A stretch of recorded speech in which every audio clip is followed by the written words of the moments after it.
നമസ്കാരം. മലയാളി വാർത്തയിലേക്ക് സ്വാഗതം. യുക്രൈൻ പ്രസിഡന്റ് വോളോഡിമിർ സെലൻസ്കിയെ ചർച്ചയ്ക്കെന്ന് പറഞ്ഞ് വിളിച്ചു വരുത്തി പച്ചയ്ക്ക് വഞ്ചിച്ച് American president Donald Trump. Russia Ukraine യുദ്ധത്തിൽ പൂർണ്ണമായും പരാജയം സമ്മതിച്ചാൽ മാത്രം യുദ്ധം അവസാനിപ്പിക്കും എന്നുള്ള ഒരു നീക്കത്തിലേക്കാണ് കാര്യങ്ങൾ എത്തിയിരിക്കുന്നത്. അതായത് യുഎസിൽ നടക്കുന്ന ചർച്ചയുടെ ആദ്യ അവസാനം വരെ തീരുമാനിക്കുന്നത് റഷ്യൻ പ്രസിഡന്റ് വ്ളാഡിമിർ പുടിനാണ്. ഒരു ഇടനിലക്കാരൻ മാത്രമായി ട്രംപ് അധപ്പതിച്ചിരിക്കുന്നു. വൈറ്റ് ഹൌസിൽ സെലൻസ്കിയും ട്രംപുമായുള്ള കൂടിക്കാഴ്ചയ്ക്ക് മണിക്കൂറുകൾ മാത്രം ശേഷിക്കെ യുക്രൈനു മുന്നിൽ നാറ്റോയുടെ വാതിൽ തുറക്കില്ല എന്ന സൂചന നൽകിയിരിക്കുകയാണ് ഡൊണാൾഡ് ട്രംപ്. ഇതുകൂടാതെ 2014 റഷ്യ യുക്രൈനിൽ നിന്ന് പിടിച്ചെടുത്ത ക്രിമിയ തിരിച്ചു നൽകുന്നതും ചർച്ചയാക്കില്ല എന്ന് ട്രംപ് തന്റെ സമൂഹ മാധ്യമമായ ട്രൂത്ത് സോഷ്യലിൽ പങ്കുവച്ചിട്ടുണ്ട്. സെലൻസ്കി വെറും ഒരു ചർച്ചയ്ക്ക് വേണ്ടി മാത്രമാണ് ഇപ്പോൾ എത്തിയിരിക്കുന്നത്. അല്ലാതെ അതിൽ ഒരു തീരുമാനവും നീക്കുപോക്കും ഉണ്ടാകാൻ പോകുന്നില്ല എന്ന് സാരം. തിങ്കളാഴ്ച ഇന്ത്യൻ സമയം രാത്രി 10:45 വൈറ്റ് ഹൌസിൽ ട്രംപ് സെലൻസ്കി കൂടിക്കാഴ്ച നടക്കുന്നത്. ഈ കൂടിക്കാഴ്ചയുടെ എല്ലാ കാര്യങ്ങളും മോസ്കോയിലിരുന്ന് പുടിൻ തീരുമാനിക്കും. അതാണ് വാസ്തവത്തിൽ സംഭവിക്കുന്നത്. യുദ്ധം വേഗത്തിലും വിശ്വസനീയമായ രീതിയിലും അവസാനിക്കണമെന്ന ആഗ്രഹം നമുക്കെല്ലാവർക്കും ഉണ്ടെന്നും സമാധാനം നിലനിൽക്കണമെന്നും സെലൻസ്കി എക്സിൽ കുറിച്ചിരുന്നു. ട്രംപിനൊപ്പം യൂറോപ്പിൽ നിന്നുള്ള നേതാക്കളുമായും കൂടിക്കാഴ്ച നടത്തുമെന്ന് സെലൻസ്കി പറഞ്ഞിരുന്നു. എന്നാൽ അലാസ്കയിൽ വെച്ച് നടന്ന ട്രംപ് പുടിൻ കൂടിക്കാഴ്ചയിൽ ഇപ്പോൾ നടക്കാൻ പോകുന്ന സെലൻസ്കി ട്രംപ് കൂടിക്കാഴ്ചയുടെ എല്ലാ കാര്യങ്ങളും തീരുമാനിക്കപ്പെട്ടിരുന്നു.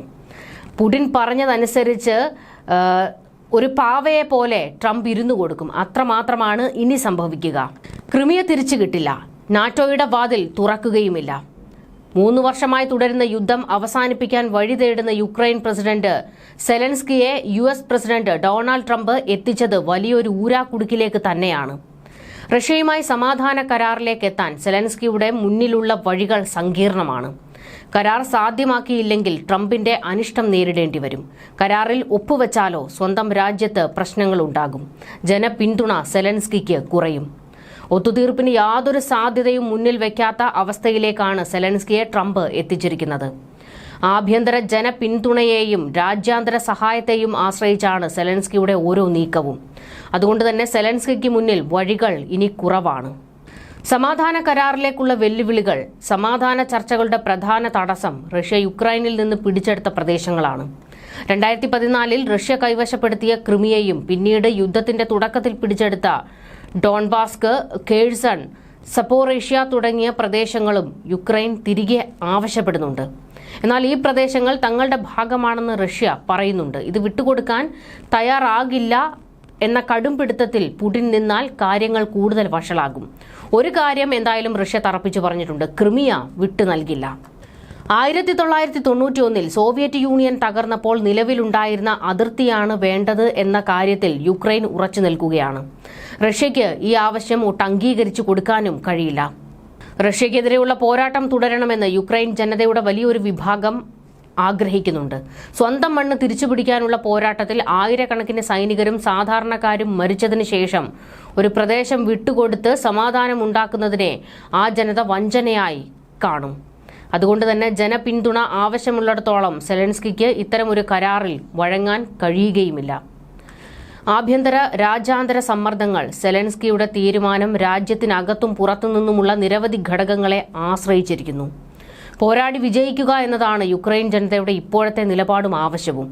ഈ സമയത്ത് സമാധാന കരാറിനായി എന്തെങ്കിലും വിട്ടുവീഴ്ച ചെയ്യുന്നത് സെലൻസ്കിയുടെ ജനപ്രീതിക്ക് കോട്ടം വരുത്തുമെന്നുള്ളതിൽ ഒരു സംശയവുമില്ല. ജീവൻ പണയം വെച്ച് പോരാടുന്ന സൈനികരെ സംബന്ധിച്ച് നേടിയെടുത്ത ചെറുവിജയങ്ങൾ പോലും കരാറിലൂടെ ഇല്ലാതാകുന്നത് അവരുടെ മനോബലത്തെ ബാധിക്കും. മറുവശത്ത് യുക്രൈൻ നേരിടുന്ന സാമ്പത്തിക പ്രതിസന്ധി അടക്കമുള്ള പ്രശ്നങ്ങൾ മുന്നിൽ നിൽക്കുമ്പോൾ എത്രയും വേഗം യുദ്ധം അവസാനിപ്പിക്കേണ്ടതും ഉണ്ട്. യുക്രൈന്റെ ഇപ്പോഴത്തെ നിലനിൽപ്പ് യുഎസിന്റെയും യൂറോപ്യൻ യൂണിയന്റെയും സൈനിക സാമ്പത്തിക സഹായങ്ങളെ ആശ്രയിച്ചാണ്. ഈ സഹായമില്ലാതെ യുദ്ധം മുന്നോട്ട് കൊണ്ടുപോകാൻ സെലൻസ്കിക്ക് കഴിയുകയുമില്ല. യുദ്ധം ആഗോള സമ്പദ് വ്യവസ്ഥയെയും ഭക്ഷ്യസുരക്ഷയെയും ബാധിച്ചു തുടങ്ങിയിട്ടുണ്ട്. അതിനാൽ പല രാജ്യങ്ങളും എത്രയും പെട്ടെന്ന് യുദ്ധം അവസാനിപ്പിക്കണമെന്ന് സമ്മർദ്ദം ചെലുത്തിക്കൊണ്ടിരിക്കുകയാണ്. യുഎസ് രാഷ്ട്രീയത്തിലെ മാറ്റങ്ങളും സെലൻസ്കിക്ക് ഭീഷണി ഉയർത്തുന്നുണ്ട്.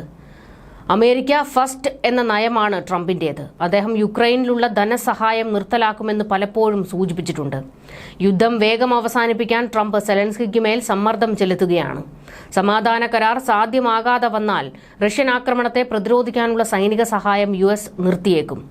യുദ്ധം എത്രയും പെട്ടെന്ന് അവസാനിപ്പിച്ചില്ലെങ്കിൽ യുക്രൈനും സെലൻസ്കിക്കും കടുത്ത ബുദ്ധിമുട്ടുകൾ നേരിടേണ്ടി വരും. കൂടുതൽ പേർക്ക് ജീവൻ നഷ്ടപ്പെടും. രാജ്യത്തിന്റെ സാമ്പത്തിക നില കൂടുതൽ തകരും. രാജ്യാന്തര പിന്തുണ കുറയും. നീളുന്ന യുദ്ധം യുക്രൈന് സാമ്പത്തിക സഹായം നൽകുന്ന രാജ്യങ്ങളുടെ സമ്പദ് വ്യവസ്ഥകളെയും ബാധിക്കും. സെലൻസ്കിക്ക് മുന്നിലുള്ള മറ്റ് വഴികൾ സമാധാനത്തിനായി യുക്രൈൻ വിട്ടുവീഴ്ചകൾ ചെയ്യണമെന്നാണ് ട്രംപ് ആവശ്യപ്പെടുന്നത്. എന്നാൽ സെലൻസ്കിക്ക് അത് എളുപ്പം അംഗീകരിക്കാൻ സാധിക്കില്ല. യുദ്ധം അവസാനിപ്പിക്കാൻ യുക്രൈൻ താൽപര്യപ്പെടുന്നുണ്ടെന്ന് ട്രംപിനെയും ലോകത്തെയും ബോധ്യപ്പെടുത്തുക എന്നതാണ് എന്നാൽ റഷ്യ പിടിച്ചെടുത്തെന്ന് കരുതി ഒരു തുണ്ട് ഭൂമി പോലും വിട്ടുകൊടുക്കാൻ തയ്യാറല്ല എന്ന് രാജ്യാന്തര നിയമങ്ങളെ മാനിച്ചുകൊണ്ടുള്ള ഒരു സമാധാന ഉടമ്പടി മാത്രമാണ് ആഗ്രഹിക്കുന്നതെന്നും സെലൻസ്കി ഉറപ്പിച്ചു പറഞ്ഞേക്കും. യുദ്ധം എത്രയും വേഗം അവസാനിപ്പിക്കാനുള്ള ട്രംപിന്റെ സമ്മർദ്ദത്തെ നേരിടാൻ ഇത് സഹായിച്ചേക്കുമെന്നാണ് വിലയിരുത്തപ്പെടുന്നത്. സെലൻസ്കി വലിയ പ്രതിസന്ധികളിലേക്കാണ് വന്ന് വീണിരിക്കുന്നത്. റഷ്യയിലിരുന്ന് പുടിൻ പറയുന്നതിനനുസരിച്ച് കരുക്കൾ നീക്കുകയാണ് US-ലിരുന്ന് ട്രംപിന് ചെയ്യാൻ കഴിയുന്ന ഒരേ ഒരു കാര്യം.